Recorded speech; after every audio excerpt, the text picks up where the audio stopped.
Welcome, welcome, welcome, everyone. Welcome to the Art of Storytelling. This is the 5th episode of Black Meditations with Dr. Caesar. And today we have two wonderful storytellers from the Detroit Association of Black Storytellers. We have Mr. Larry Castleberry as well as Miss Chris Watkins. Now, before I start, I just wanted to let you all know that Black Meditations with Dr. Caesar is an online series in which I share hope through Black culture by interviewing people within the community, leaders, artists, scholars, and anybody who's making a positive contribution to the Black society. So thank you for being with me on my 5th episode. The Art of Storytelling is always going to be on the first month. It's always going to be in the first week. So if you're interested in knowing more about storytelling, then you should definitely join me every first of the month where I interview storytellers who are making a difference. So what I would like to do is I would like to give you a bio of these wonderful storytellers. After the bio, I will ask them questions. The goal of the Art of Storytelling is to really get to know the storytellers on a deeper level and find out why did they decide to become a storyteller. In addition, at the end of the interview, they will share a glimpse, of their stories so that you will get excited as well. So the first storyteller that I'm going to let you know about is Chris Watkins. Chris has a writing career that began in 2007 that was birthed out of a toxic working environment. Chris began to create stories that spoke to the soul. She was asked to write inspirational articles for a local newspaper until 2014, when the newspaper closed its doors. One of her articles was featured in a woman's religious magazine in 2015. Chris became a freelance writer for 3 national religious publications, creating weekly manuals and lessons as well as outlines. To enhance her skills, Chris began to attend Moody Theological Seminary in the Master's Biblical Studies program in 2018.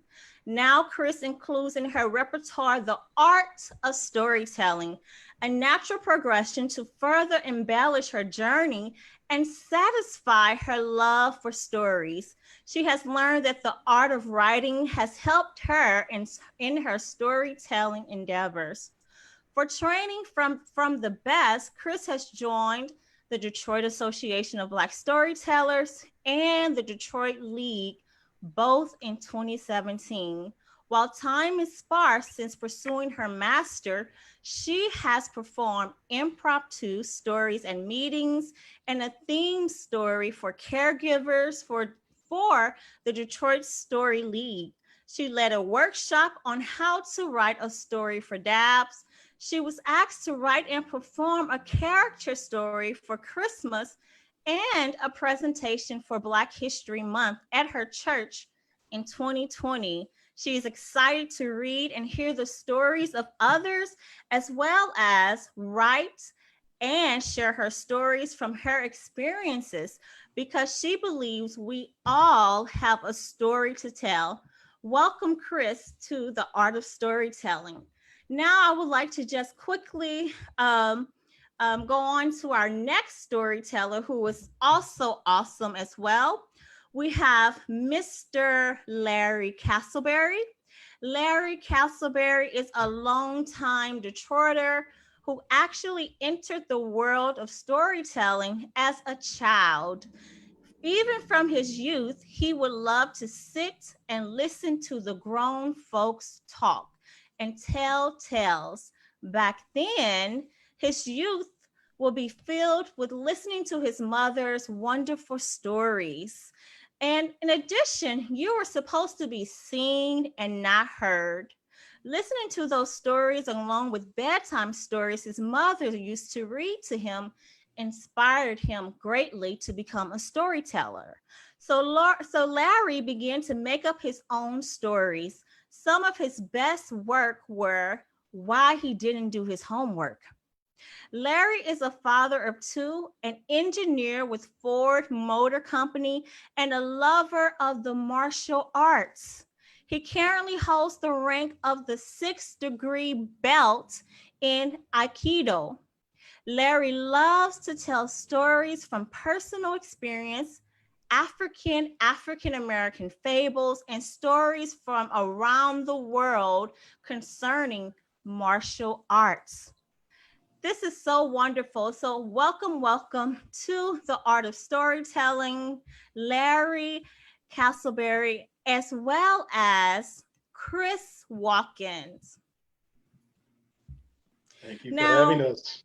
Yes, thank you. Welcome. So, Larry, I would like to begin with you, if you don't mind. And you have a lot of things that you are doing and you still manage to become a storyteller. So how does storytelling, engineering, and being a black belt all fit together? Because stories are about what happens to you, or I should say, how I see stories are things that happen to me in life and my everyday work experience. There are stories there. Getting up in the morning, dealing with issues, dealing with problems. Some of the stories are funny, quite funny. Some of the stories are makes you mad, makes you angry, but in actually telling that story, you see ways, you express ways of how to resolve issues. So if you have a coworker that's not doing what they're supposed to be doing, or you have coworkers that are just driving you crazy, sometimes putting that down in a story actually is beneficial to somebody else who is going through something that's similar to what you're going to. But also it lets you, in your own mind, put to paper, put to a story, what's the best way, what's the best path that I should take to resolve my issue. Thank you so much, Larry, for that. Now, Chris, I also have an additional question for you concerning your how you began writing stories. One of the reasons you stated was because there was a toxic working environment. Can you talk a little bit about how that particular experience sparked you to become a storyteller? For sure. It all began, I was going through situations on the job. They were going through reevaluations. And if you've ever been at a job where you had to reapply for your job, it's like a pecking order. And sometimes you can find yourself on the bottom and it goes from normal to nasty. And in that, people saw different things that I had achieved and other people, and they didn't want to follow along with it or they tried to fight it. Well, it became very toxic. It was like a man eat man, and supervisors were tending to theirs. And and being a person of faith, I didn't want to respond unaccordingly. So with that, God knew inside of me there was that anger to retaliate, to do different things. And out of that, I started writing, just jotting down the things that were going on a piece of paper. And then I bring it home and just kind of sacrifice it as unto the Lord. Like, you see this, Lord, I can't tell anybody else about this. Nobody else knows. And then one day it was like, I had prayed always before I went to work, and God was like, why don't you write those stories down? And to speak to what Larry was saying, it was like at the beginning it was for me, but it turned out to be for somebody else. At the beginning, the stories were kind of rough at the end. They didn't end well. You know, it's like I wanted to burn everybody up and all this other stuff. But it was like God told me, no, I'm the answer and I'm going to show you a way through this. So I started writing a solution at the end of every trial or every situation that I faced, from a bad job to a bad review to all the unfair things that happened. And then out of that, I was looking for another job because I knew it couldn't go on too much longer at that rate. And then that's when the gentleman asked me if I would write inspirational articles. So, see, I already had the groundwork laid that I had the articles because they were stories of situations that happened. And that's how it all started. Thank you so much, Chris, for really allowing that particular experience to open you up to become a storyteller. And now you use it in theology, you use it with your family and friends, and you use it as an educational purpose. And I think that's beautiful. Sometimes that's where we find our creativity is within these particular toxic situations. Yeah. The way I started writing was I was upset with my parents. I would get upset with my mom and then I would write a poem, you know, and that led me to just continue to write. And so it was taking that energy and putting it in a positive space. And then, it rolls and rolls into something else, like becoming a storyteller. My next question is for Larry. So, Larry, you pretty much gave us a reason why you started to become a storyteller. But usually, sometimes when you have a parent, teach you something, you hear this particular phrase, it goes in one ear and it comes out the other. So, my question is, why did you continue to be a storyteller throughout your adulthood? Well, that one's actually pretty easy. You say it goes in one ear and out the other. My parents would tell me stories. My mom would read stories to me and tell stories about her youth. My dad would tell stories. I would listen to those stories and then I would think about maybe creating my own scenario and putting me in that story. And sometimes it would be me as a super person doing some of these things that they did. And then sometimes as I started to get older, it morphed into me being human, showing my vulnerability, showing my size that, hey, I'm human, I have weaknesses, and putting those story. So you ask, how did I retain that and what made me want to keep doing it? I just love listening to stories. And the older I get, the more I still continue to love to listen to stories because you learn so much and you hear so much.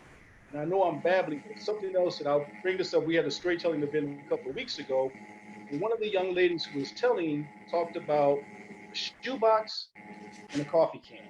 And I'm thinking, shoebox and a coffee can, what are you talking about? Well, her grandmother, anytime they would travel, she would prepare a shoebox full of food and say, make sure you take your coffee can. And that was because she was from Mississippi. And back when we could not go to bathrooms where there was colored and non-colored bathrooms, you couldn't stop to get food anywhere. So that box was, you have something to eat. And the can was, in case you had to go, you could use the bathroom. And that type of heritage, that sharing, keep that type of heritage alive, educating what our parents went through, it's fun. So for me to go there and experience stories and share those lessons to inspire myself, to inspire others, I love to tell. Thank you so much, Larry. I truly appreciate that. And I like this idea of you decided to put yourself in the story and you became a superhero yourself. So I think that's really important when we think about stories, that when you create a story, a lot of it comes from you wanting to see yourself, right? As a character, your particular experiences, because you haven't seen it before. Before I go on to the next, before I ask Chris to respond, I just want to remind people who are on Zoom just to make sure that your mics are muted, because if your mics aren't muted, then we can hear sometimes sounds and static. So just be mindful and just try to make sure that your mic is muted. Chris, I would like to ask you kind of the same thing. You pretty much kind of told us why you decided to become a storyteller, but you know, that was a long time ago and you're still a storyteller. Did anything that Larry said concerning his experience resonate with you? Is there anything that you would add to that concerning why you decide to continue? Well, yeah, and to what Larry was saying, it's something inside of you that you want to put yourself in that place. It's an opportunity to use your imagination. And like he had said earlier, also there's a lot of people who can benefit from what you're telling them. And so the stories that I've lended myself to they help people who are in trying situations, because that's my experience. And as well with my parents growing up, some of those stories I still can't tell because you can't edit them well enough. But it's it's just good enough to know that what you're saying is helping someone, but most of all, it's cathartic to me. And I think that because it started with the spiritual realm, it's like an obligation or kind of a duty to pass that on to help those who are in need, who could actually hear that, because it's a calming feature, that when you talk to people and they know you have that understanding, and for me, it turns into a story. Thank you so much, Chris. I really love the fact that you brought in this particular ideal of like a spiritual calling. That when you are a storyteller, is something within you that's deeper, that pulls you to become a part of this society of people who are sometimes called crazy, um, to share stories of the past, present, and be foretellers of the future. So thank you, Chris, for that. Larry, I would like to ask you, what do you think is the role of the Black storyteller in the Black community? To inspire, number one, to educate, number two, and to encourage, number three. To inspire says, have your dreams, go for it. Life is short. Death has our name written in his book. I don't care who you are. So go after your dreams, go for it. To educate, where have we been? To stories from the past, stories from your grandparents, stories from your parents, things that you may not have any idea about, but that you can learn from. And I love when I talk or when I hear my parents and my grandparents are no longer here, but about the struggle for voting. And I take voting very seriously. So when I see somebody young and they say, well, my vote doesn't count, go vote. Go vote. There's a lot of individuals who took a lot of beatings, gave their blood, gave their life for us to have the opportunity to vote, because that is not something that we have always had the privilege of having. And then to encourage us, life is going to knock you down. It's called life. There are no guarantees in life. But however many times life knocks you down, so long as you have breath in your body, get up, keep going. When life knocks you down, understand what knocked you down, learn from it, but make it a point of getting up and keep going. Whatever your goal is, whatever your dream is, you're never going to get there unless you put one foot in front of the other. So however many times you get down, you must get up and you must keep moving towards that goal/dream. Thank you so much, Larry, for sharing that. I really enjoyed this idea of get back up, start over. Don't let something bring you down. Chris, do you resonate with what Larry is saying concerning this particular ideal of the importance of the Black storyteller in the Black community? And is there anything else you would like to add? Well, yes, I definitely agree with him, and it resonates with me because being maybe a tad bit older than him, we didn't have all of these things now. Storytelling, like he said in his family, was a key thing. I didn't know it was storytelling at the time. My parents used to just talk about things and they laugh about them, and I just laughed with them. And like he was saying, sometimes they say you ain't supposed to be in the room, get out the room. But in that, listening to those stories, and I think it's so important for the Black community, is because I learned my history, not just in American history. I learned my history from my parents, what they went through, my grandparents, what they saw, what they did. And that's a history, if we see now, that we're not getting in the history books. And I think it's important that it's not taken lightly, and that it is passed on to the next generation. Because my father, in his stories, I thought he was just talking. He just keep talking. I'm like, Dad, I got the lesson. He just keep talking. But now I understand that in his stories about the South, about his life, he was making me strong. He was preparing me. Like Larry was saying, it educates you. It gives me a sense of pride and strength that came from them. And I think it's so important that we pass this on to the next generation. Talk to our kids, talk to our families, and foremost to our families, because it's our children like Larry has the two young ones or he has the two children, they need to hear from their dad. And it's a message they get that they wouldn't get from anyone else. So that's why I think it's important. Thank you so much, Chris. I really like this idea of how you said that it's cathartic. You know, it's a way of expressing yourself. It's a way of release. And you pretty much kind of answered my following question, which is, how is storytelling healing? And so you spoke of those different things, but I did want to ask, is there anything else you want to say about the healing process of storytelling? Well, first off, for me, the healing process began when I knew that the creator was listening.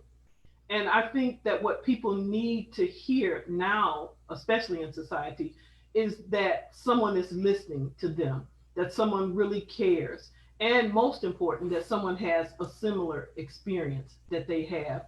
And in that, it's not that you're perfect or that they're perfect. Sometimes it's just that listening ear.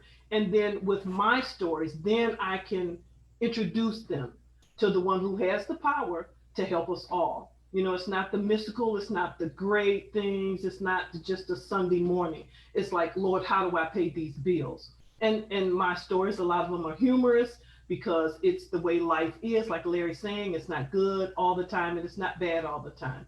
But that's how it's healing. It, for me, it meets me and the people that I write the stories for or about. It's about where they are right there and help me through this moment. Okay, I know about next week, but help me through this moment. Thank you so much for sharing that. I really felt those particular words, and again, it's pulling on this higher power. Sometimes when we think of arts, we don't talk about the spirit. We don't talk about that there is something deeper within us that's moving through us. And I think that's really important to know that when you are a storyteller, it is a gift.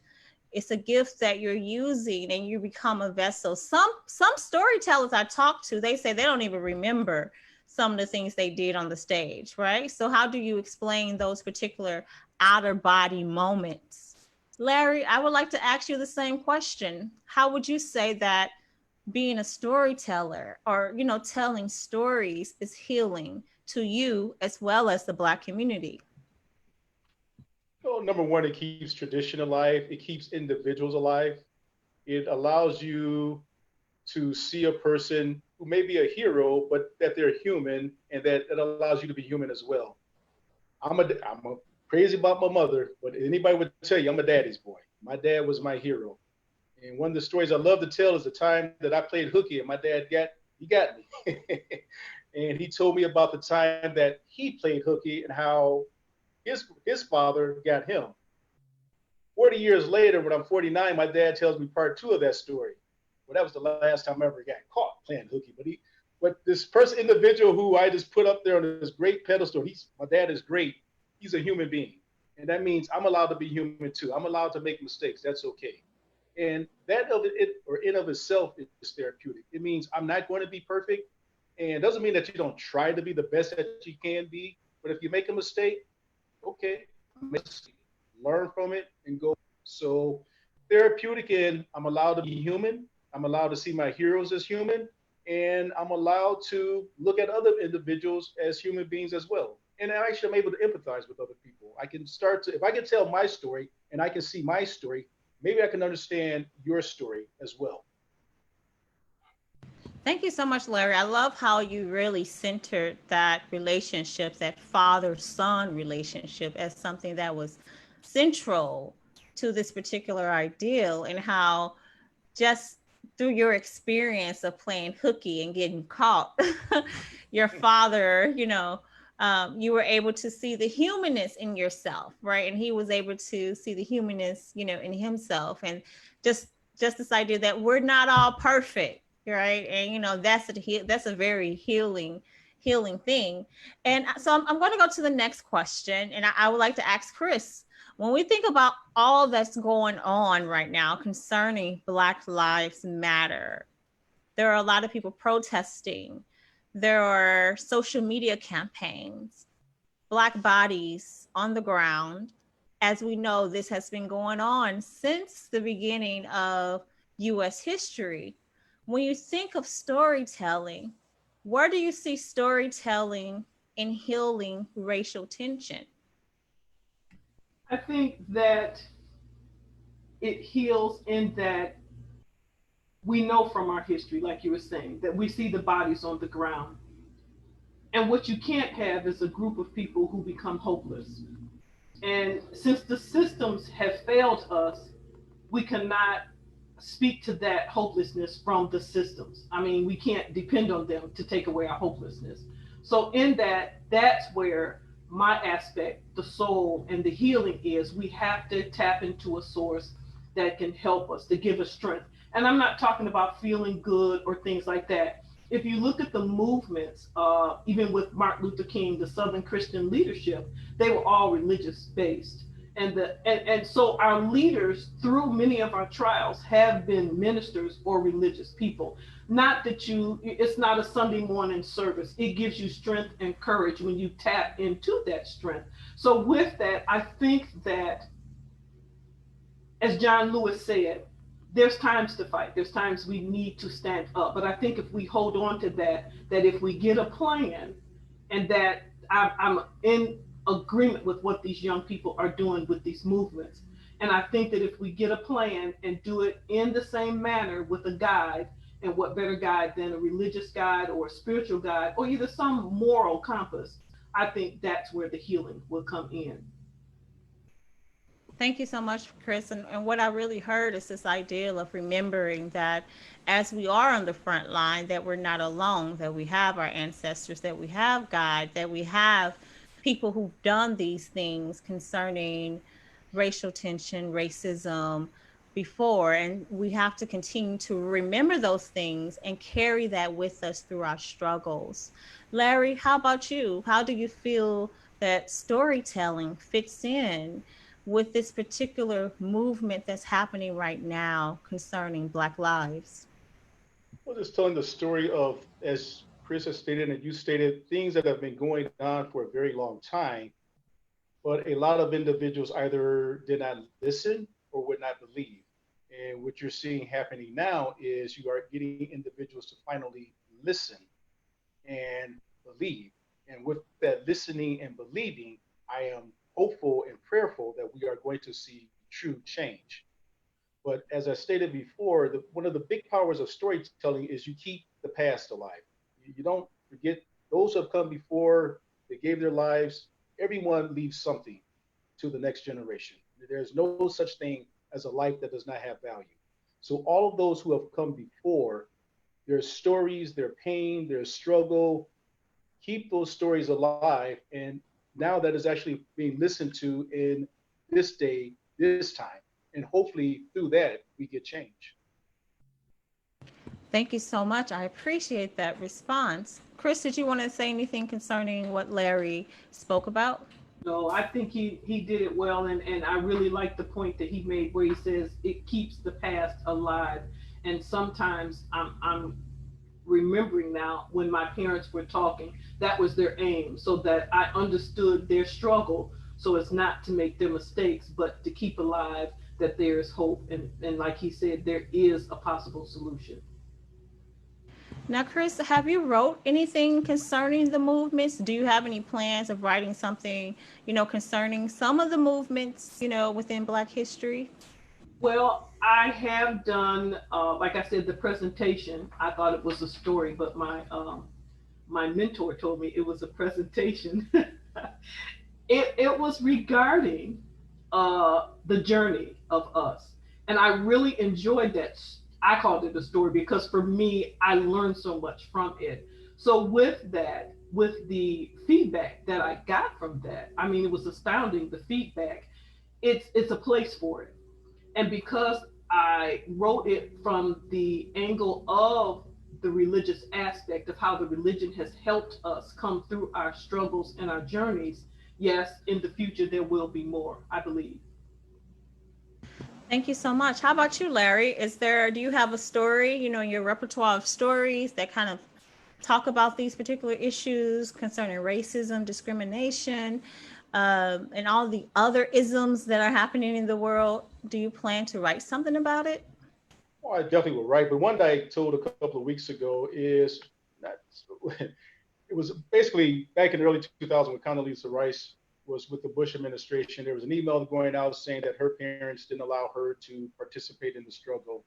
A friend of mine, we were talking, we said, well, my mother wouldn't have allowed me to be out there either, but I can tell you about my mom. She may not have been frontline, but she made sure that she was the person who raised me, and I was not an easy child to raise. I had my moments of rebellion, and my mother was up to the task. Her philosophy was, you show your butt 101 times, or you show your butt 100 times, I'm going to whip it 101. And the one is for the one that you think you got away with. She went through a lot of gray hairs and a lot of, I'm not going to give up on you. And I thank God that she did not. But those are the stories that, because she's not just front line, and I know we're talking different times, but individuals like my mother are should not be forgotten, but they're not the ones that get the main press. They're not the one that get all the limelight. But you know what? They are the ones that make it possible, those individuals who do step into the light, to actually be there. Because they're the ones, they were the backbones. They're the one that kept pushing, kept saying, you're going to do the right thing. And you know what? You don't have a choice. Either you're going to do the right thing the easy way, or I'm going to get into you and you're going to do the right thing the hard way. You're going to do the right thing. And that type of support, that type of pushing, I think is beautiful. So I've done a story about that. I'm just crazy about my mom. If it wasn't for her, I would not be here, obviously. But stories about individuals who I'm going to say were in the background, but were so pertinent into the lives of individuals who were the change makers, I think is a very important story to tell. Thank you so much, Larry. I really appreciate it. And I love your high regard of your mother. I think that's a beautiful thing. I have a question for you. You are a father of two children. What do your children feel about your stories? Are they like, yay, daddy's a storyteller? Or are they like, not again, daddy? Combination of both. When they were younger, they loved the stories because as they were getting older, they're like, did we do that? Like, oh yes, you did that. Now, sometimes they like to listen to the stories. And maybe, I mean, they're 21 and soon to be 20, so they're kind of feeling their own. They're spreading their wings now, but they like to listen to the stories. They like to listen to how things were when they were younger. Because I love to tell family stories and I love to embarrass them. So. Thank you so much, Larry. I appreciate that. And Chris, I will ask you the same question, but you also have a theology background. So are they like, you're preaching to me, mama? Or, we're going to take this lesson? Well, yes and no. Because just as Jesus did, he spoke in parables. He didn't come out with the big stick. He always gave them a story. And sometimes at the end, they saw themselves in that story. But my children know, I've always been candid. They knew that I was a piece of work. So they knew they were getting, a remade person. So I don't judge that way. I just guide and definitely learn from my mistakes. But as far as my stories, my daughter is the editor for most of my stories. I'll pass it by her. And one story I wrote, it was like, it was titled Follow the Recipe. And I had this great recipe and I was going to follow it. And then I started reading it and then it like, oh, cook that meat that high. And it just didn't seem right. And so she says, Mom, just follow the recipe. Those people have tried that. So, and I said, God, he spoke like, that's how you do my word sometimes. So it's a learning process, but they get the understanding. I talk around the bush to them. And I think that they're very happy and proud that I am doing what I'm doing. And my stories, like Larry, some of them have embarrassed them, especially my daughter. But most of all, I think they're very proud of them and they listen to them, or they'll start telling them. I hear them tell their friends part of it. Thank you so much for sharing. My mother was also a storyteller, and I think one of my biggest regrets was never like writing them down, Yes. and and now I'm older and I can't really remember all the things, but she was like the best. She would keep your attention, and and I'm just like, oh my gosh, I wish I would have kept those stories with me. And so it's wonderful that you and Larry both have this relationship with your children, to show that storytelling is important. For you, Chris, it sounds like your daughter is gonna, kind of follow that path. She may not know it yet. And Larry, I'm praying that one of your kids will pick it up and just say, you know what, I'm going to be like dad. I'm going to do the storytelling thing. I know that they're young, but somebody's going to pick it up. So my next question, Larry, is what is your creative process like? I'm just very interested in that. How do you go about writing a story? It varies. So here's the funny thing. Generally, I'll create a story in my head first before I actually put it down on paper. That just works for me. And if you really want to know, when you see me walking down the street and I may be mumbling to myself, I'm usually putting together a story. And it may be something that I see. Perfect example, a person comes up to me yesterday, pulls up in his beautiful Escalade. He has a family in the car. He says, we're just coming here from Miami. Here, you can have my gold ring. I just need some cash to go pick up some gas. I'm thinking to myself, just came from Miami, and if I give you 20, I didn't give him a dime, but if I gave you $20 for gas, that's not going to get you back to Miami. So I'm not sure if you have enough jewelry. So, but something like that, as I'm walking away from him, I'm thinking about a story about that. Yeah, the guy that drove up here, and I'm going to embellish it a little bit. So you asked the creative process. Life is my creative source. It's what goes on in life, and I usually take that and create a story out of it. And there are plenty of things that goes on in life that you can use for a story. Thank you so much. And I like that word embellishment, because we definitely add some things to it. I want to hear the rest of that story if that's real, Chris, I would like to know the same thing. What is your creative process? How do you go about it? I know a little bit. I do know your daughter edits your work when it's finished, but what's the beginning part like?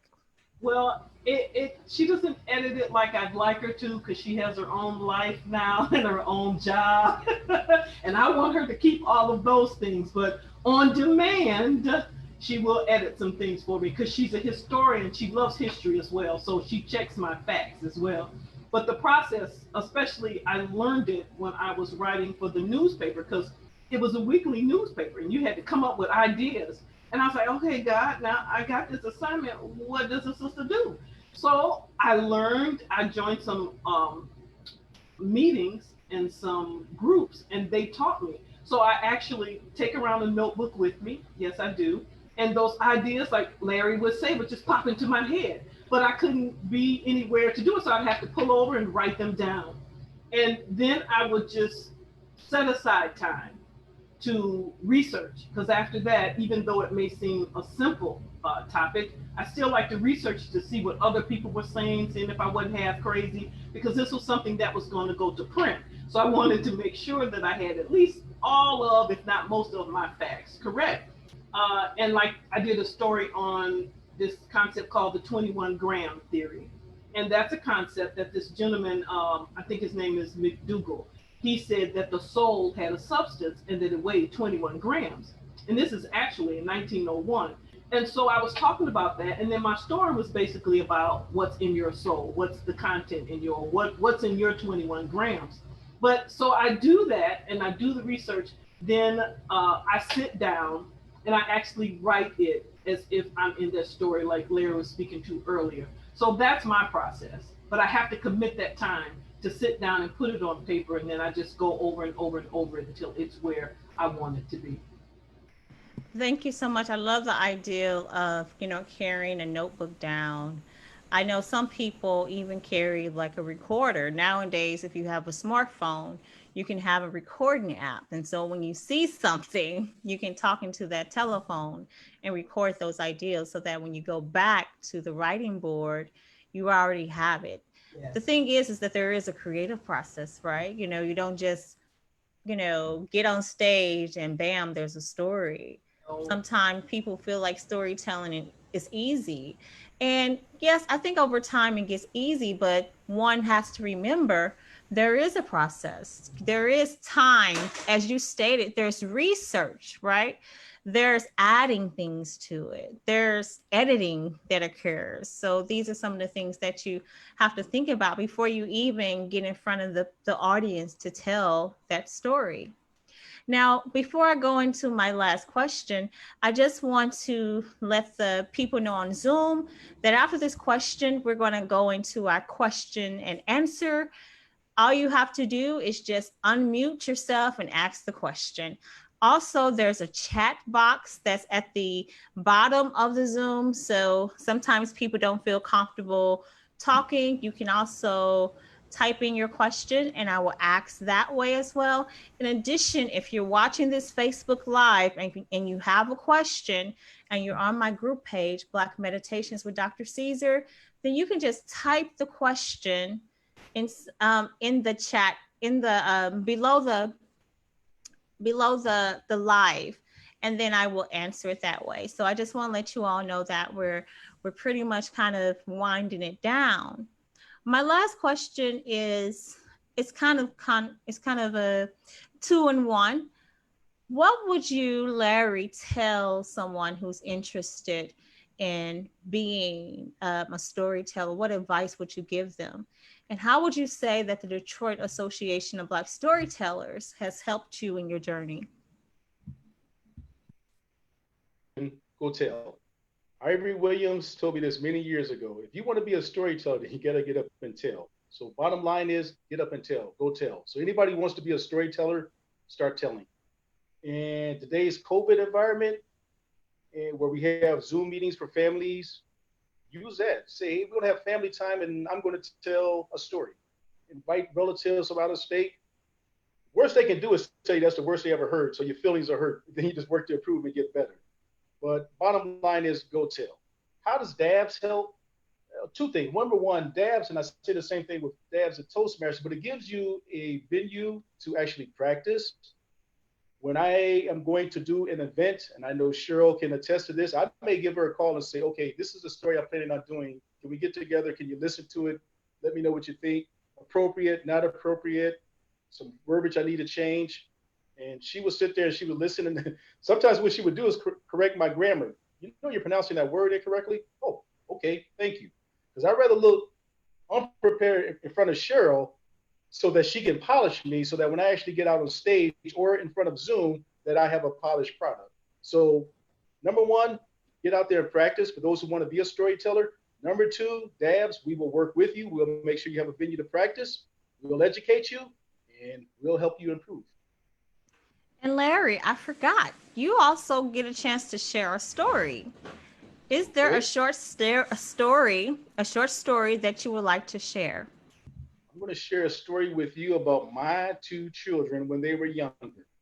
I'm in Randazzo. My children were young. And at that time, their mother had made sure that they understood the correct anatomical names for their body parts.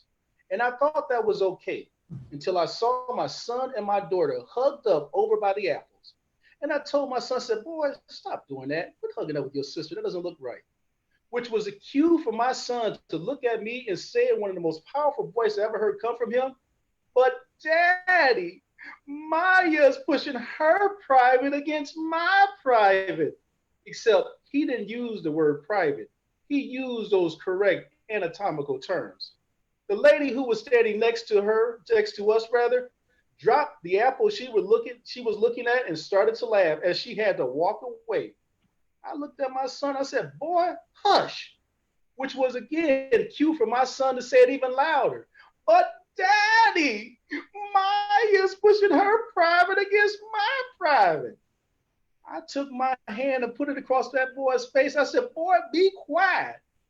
My son showed amazing agility as he moved my hand to the side, turned his head so he can free up his mouth and say in a much louder voice that everybody in the store heard, but Daddy, Maya's pushing her private against my private. Embarrassed, defeated, I left my buggy, took my two children, and headed out the door. And as I was walking out, it looked like the eyes of everybody in that grocery store was looking at me. And you know why? Because they were, which was proven as we went out the door, the entire store erupted into laughter. So to all of you parents out there, if you're going to teach your children the correct anatomical name for body parts, make sure you let them understand when it's appropriate to say it and not say it. Thank you so much, Larry. That was a very great story, especially when we think of children and, what they remember, and what they choose to say. And sometimes you just don't win those battles. Chris, I would like to ask you the same thing. What advice would you give to storytellers? How has Dabs helped you? And is there a story you would like to share? Well, like Larry had said, I would tell them to follow their dreams. And the best way, as my mentor tells me, is to tell stories. And by her face, you can tell Cheryl is my mentor. And like with Larry, she talks to me. She's like, well, now, because like I said, the one thing I thought was a story, she says, no, it was a presentation. But with that, I tell anyone who's trying to be a storyteller to surround yourself with great examples of storytellers. And that leads into the next question. That's where DABS and DSL comes into. And DABS they have workshops, they talk to you, you have a mentor.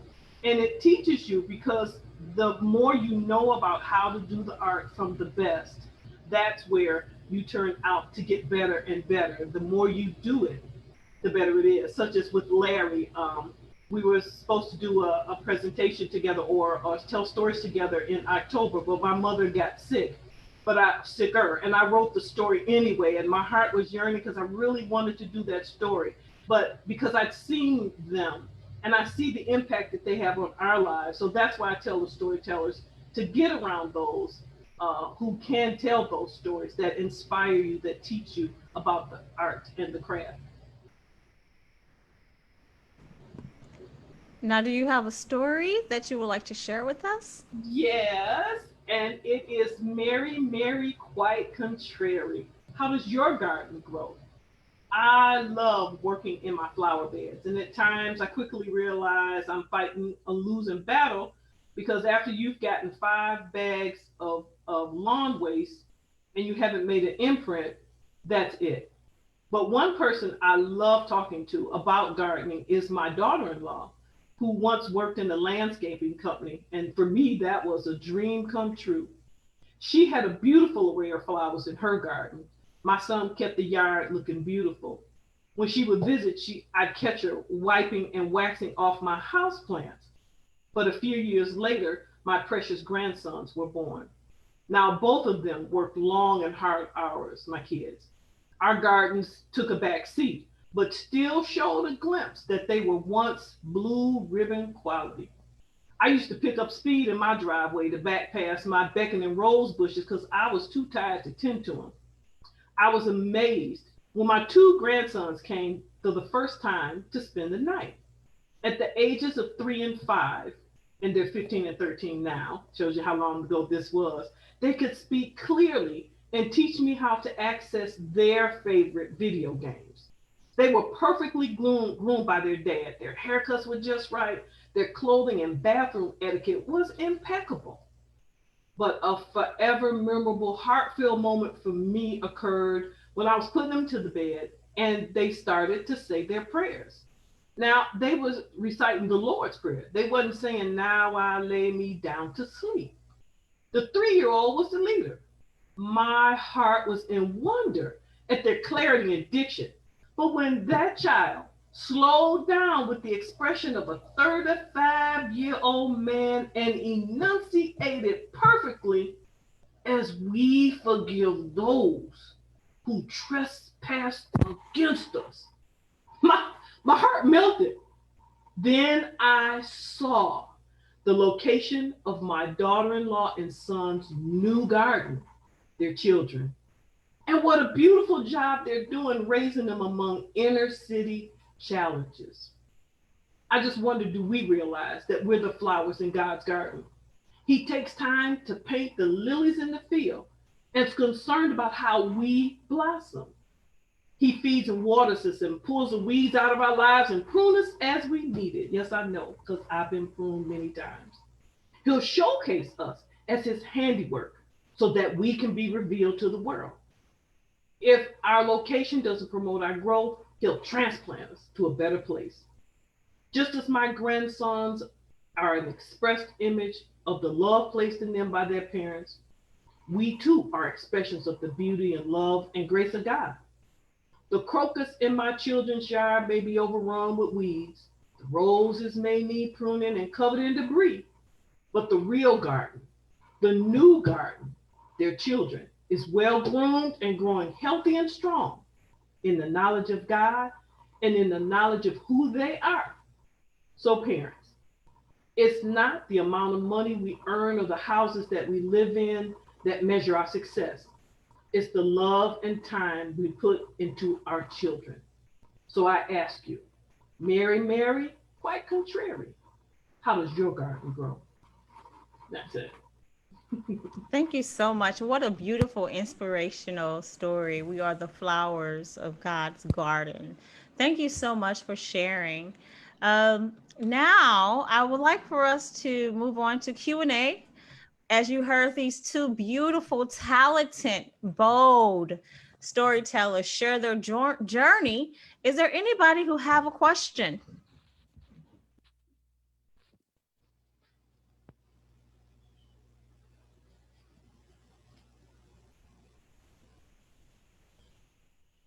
I I wrote this in the chat line because that was a wonderful story about Mary. Mary, how does your garden grow? But what if that story was Chris? Chris,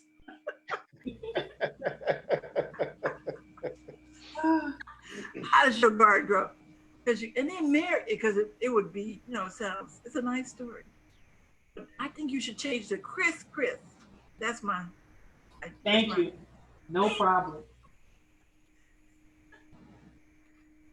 That's funny to me.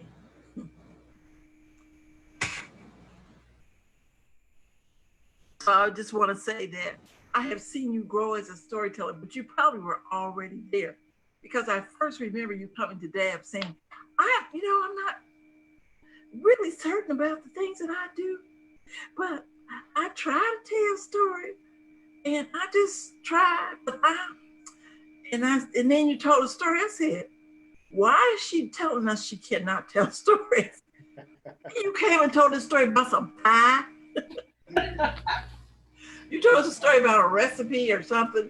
Each story grabs me because I said, those are great stories. And I said, you're not new at telling stories. You've been doing it all the time. I said, you just saying those things, but you're a great storyteller.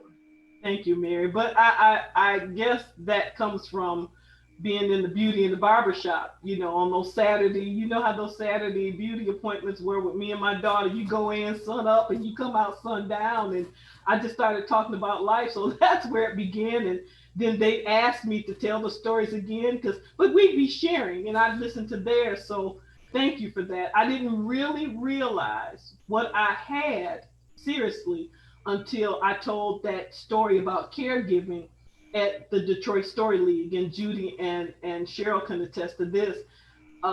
Elder Amy Jackson walked in. I started not to tell anything because she's the one who's a co-founder for DABS. And for her, with her experience to walk in, and it was about caregiving. I'm the caregiver of my family. I didn't raise my hand. It just turned out that way. And when I got finished, because Judy was saying at the end, they'll give you feedback, but I don't look at people's faces because, I had to commit it to my memory, and that's a new thing for me.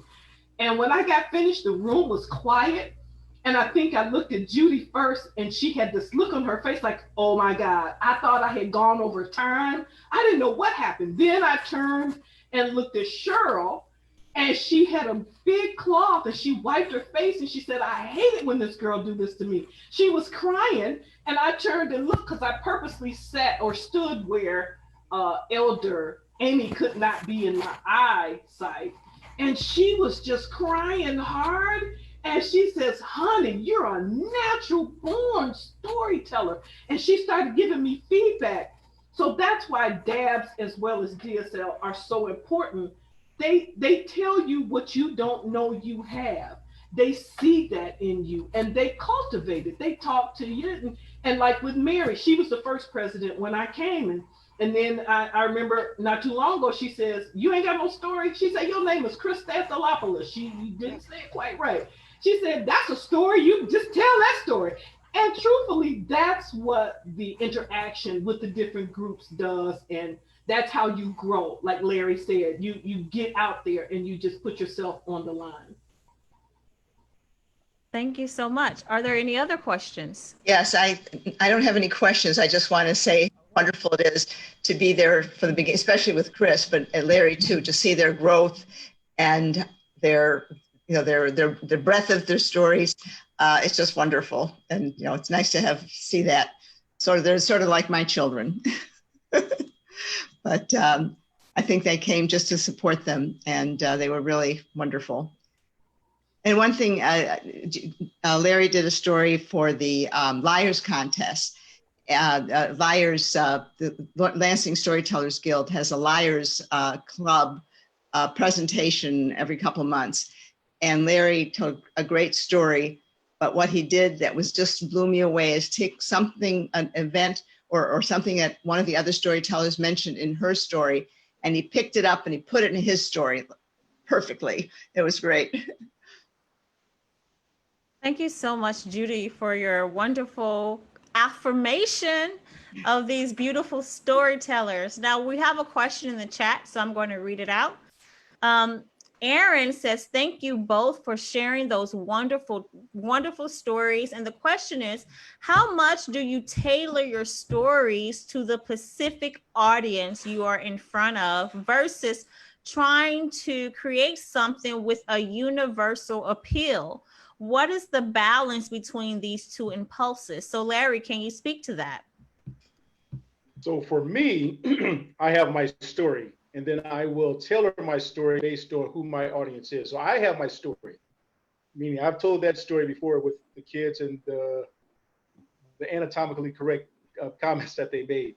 But I know my story. So because I know my story, or because I know the story, it is easy for me to tailor it based on what audience I have. Because I may go into a location thinking I'm having an all-adult audience, and then realize it's mostly children, which means I need to be able to change on the fly.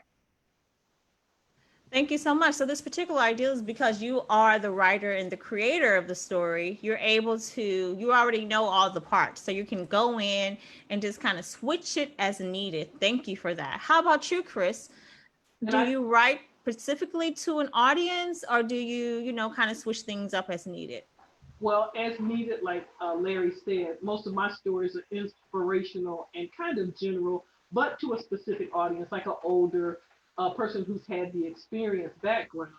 But for the Christmas story that I did, that my pastor asked me to do, well, if you know anything about pastors, he said he just gave me an idea, and then every other week it was like, oh, can it have this in it? Or, oh, can we kind of address this? Then, oh, I don't want to tell you how to write it, but can we, so it's like I had his specific ideas because he had certain things in mind that he wanted to portray or to be seen in the story. So I did that, but the story was still mine because I used characters from my life, from the stories I heard from my mom and my grandmom about the South and how things were. So it's kind of both for me at this point, yes.